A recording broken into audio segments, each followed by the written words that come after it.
always be beautiful. Oy, pangalan ko ba yun? Hindi naman ako kinilig. Parang wala lang. Isa pa nga.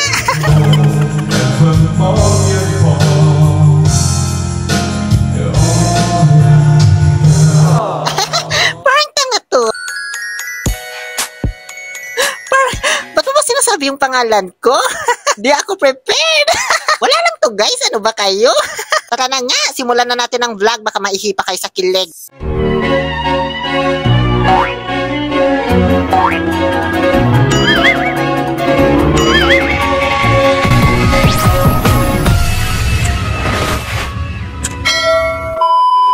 Hello mga kadilolo! Kordapya ka ba? O diba may bagong intro na naman ako? Ganun talaga. Mekos-mekos lang para hindi magsawa yung mga viewers. Di mo na naman alam yung mekos-mekos. I-research mo na lang. Di ko din kasi alam. So bukod po sa mapapanood ninyong padespedida ni Amir, na ngayon ko lang na-edit. Kasi syempre, alangan unahan ko yung tao. Di pa nga nagpo-post na nakauwi na sa Pilipinas. Tapos uunahan ko na. Hindi ako pala desisyon na katulad nyo. Ano yun? Mas malala pa ako sa chismosa. Ganon. Charot. Pero ngayon, alam naman na nating lahat kasi nga nakapag-live na sa Pilipinas, 'di ba? Nakapag-vlog na nga eh. Kaya ngayon na ang takdang panahon para i-upload ang vlog na ito. Pero bago 'yan, dahil sa malapit na rin magtaglamig dito sa Saudi Arabia, magpapa-laundry na ako ng aking comforter. Sakto, may nautusan akong ibang lahi para videohan ako papunta doon sa laundry shop. Gusto daw niya kasi mapasama sa vlog, kaya sabi ko, videohan mo muna ako habang naglalakad. Kaya ayan, sinama ko na pati behind the scene. Hayaan nyo na, maiksi lang naman kasi ang vlog na ito.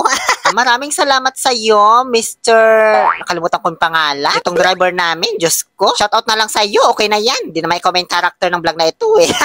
Charot. Siya po pala si Matin, as in Matutina. Dito ako magpapalaundry sa mayroong buhanginan sa harapan nila. Kaya ang hirap-hirap maglakad papunta sa loob. Kailangan pang maalikabukan yung paa mo bago ka makarating. Diyos ko, kung meron lang mas malapit, di ako pupunta dito eh. Ang laundry shop dito sa amin, iba siya sa napapanood ninyo, ano? Na ikaw mismo maglalagay sa loob ng washing machine, ikaw maglalagay ng sabon, fabric conditioner, tapos uhulugan mo ng barya. Dito hindi. Iaabot mo lang sa kanila, iiwanan mo, tapos pagbalik mo, may surot na siya.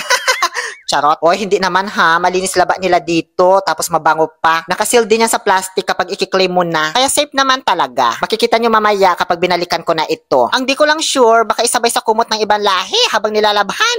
Patayin ko na nga muna itong video. Iba kasi yung titig ni kuya eh. Parang umaaura ba? Kinuha ko na yung claim stub. Hindi pwedeng iwala yan kasi di mo makukuha yung pinalaba mo. 15 realizations, yung presyo para sa isang comforter. Pero hindi ko muna babayaran. Yes, wala mo nang bayad-bayad dito. Babayaran mo na lang kapag i-claim mo na siya. Kinukuha ko yung number nila para maitanong ko kung pwede na bang kunin. Kasi nung nakaraan, nakatatlong balik ako dito. Basa pa daw. Sos Mariosep, ako yung naabala. Kaso ayaw niyang ibigay. Yung number ko na lang daw siya daw tatawag.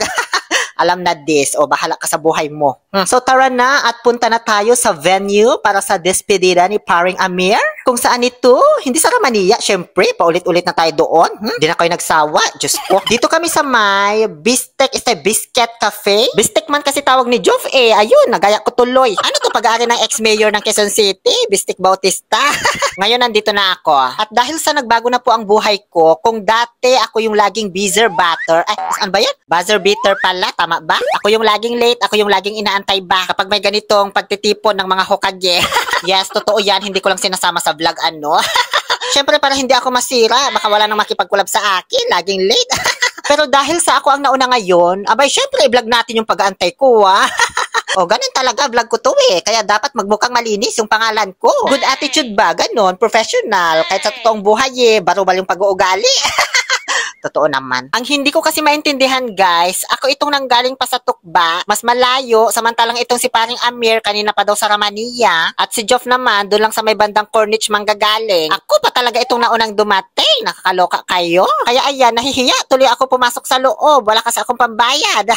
Sa totoo lang, ilang beses ako nilapitan ng waiter dyan guys, pero sabi ko, mamaya na lang kasi naantay ko pa yung mga kaibigan ko.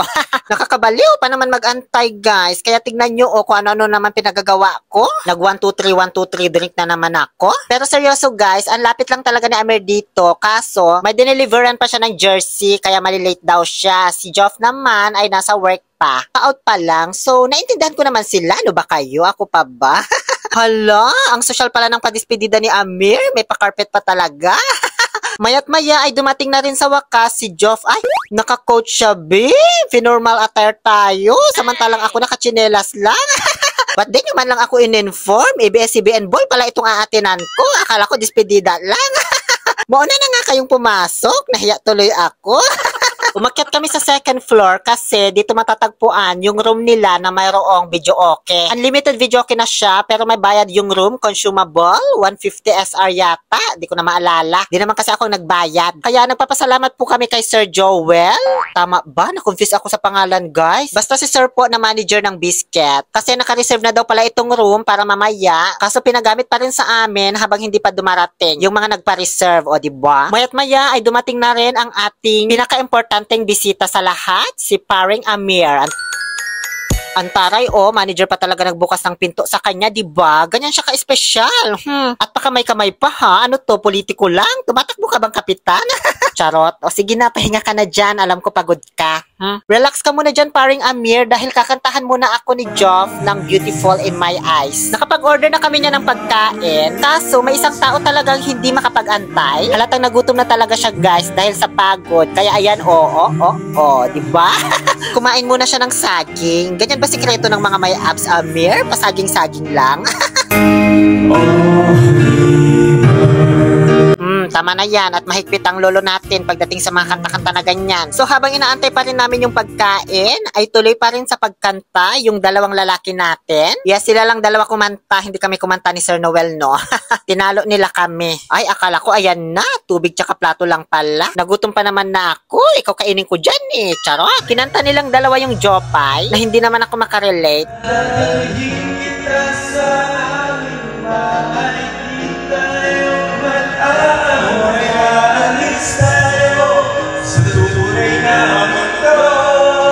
O, anong kinalaman ko dyan? Diyos ko. O, tama na at dumating na rin yung pagkain namin sa wakas. O, ulit daw, sabi ni Joff, hindi na videohang maayos. In 1, 2, 3, go, lapag. O, diba? Ang sarap. At ayan na rin yung mga pizza. O, siya kain na. Ito lang naman talaga main purpose ng despedida na ito, ang lumamon. Charot. Siyempre, habang kumakain, ang haba ng kwentuhan namin dyan, guys. Siyempre, di ko na ipaparinig sa inyo, no? Dito na rin pala nakakwentuhan ni Paring Amir, si Sir Noel. First time niya kasi makabanding. So, sila lang nagkwentuhan talaga. Nakikinig lang kami ni Joff, tapos patawa-tawa na lang. Charot. So, bago po matapos itong banding namin, kasi kwentuhan lang naman ginawa namin dito, tsaka kantahan ng dalawa. Alangan, i-voice over ko pa yun ng buo. Wala na ako masabi. Iparinig ko muna sa inyo ulit yung boses ni Joff, kasi nagulat talaga ako, guys. Ang ganda ng boses pala niya. Sa totoo lang, ngayon ko lang po siya narinig kumanta. Kaya ngayon ko lang din napag-alaman. Eto, kantahin niya yung ngiti. Ay, alam ko kaya. Ay, talaga ba?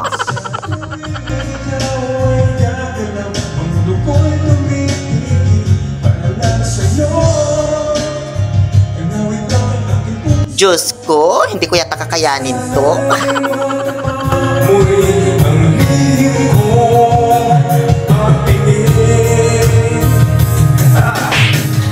Diba? Mananakit pa? Nagulat tuloy si Sir Noel. O siya, tama na. Kinantahan na ni Joff si Paring Amir ng salamat. Hindi yung bayeng, ha? Ito yung salamat at tayo'y nagkasamang muli. Ganun ba yun? Basta ganun. Hanggang sa umuwi na kami. Maraming salamat, Paring Amir. God bless your new journey. Alam nyo, sa totoo lang, guys, isa sa mga pinakamagandang bunga ng pagbablog ko na ito ay yung may nakikilala akong mga tao na natitreasure ko bilang isang kaibigan. Bukod pa sa mga memories. Kung di ko pa nasasabi sa inyo, si Paring Amir po ang kauna-unahang vlogger na na-meet ko dito sa Saudi Arabia. Pagbalik ko pa lang noon galing sa bakasyon, kinabukasan nagkita na kami agad. Magaan ang loob ko sa kanya at napakabait niya sa totoo lang. Alam nyo, kahit di kami masyadong magkausap nito, kapag in-invite ko na to sa collab, bibigyan niya talaga ng time. Kahit puyat siya, gigising pa talaga to ng maaga. Kaya ayun, nakakasad kasi nabawasan na naman yung love team ko. Tsaka umuwi na rin kasi si JV Garcia, iniwan na nila ako. Pero okay lang yan, sanay naman na akong maiwan. Wala na tayong magagawa. Sabi nga ni Vice Ganda, diba? Wala naman talagang sagot sa tanong kung bakit tayo iniiwan. Kapag sakto ka lang, sasabihin boring ka, iiwanan ka. Kapag sumobra ka naman, sasabihin nakakasakal ka, iiwanan ka. Kapag nagkulang ka, iiwanan ka. Anong gagawin mo para hindi ka iwanan? Wala ka naman talagang magagawa. Dahil kahit na anong gawin mo, kung iiwanan ka, yun ang totoo. Kaya, magmula nung iniwan ako ni James, alam nyo naman lahat na mag-isa kong itinaguyod si Bimbi, diba?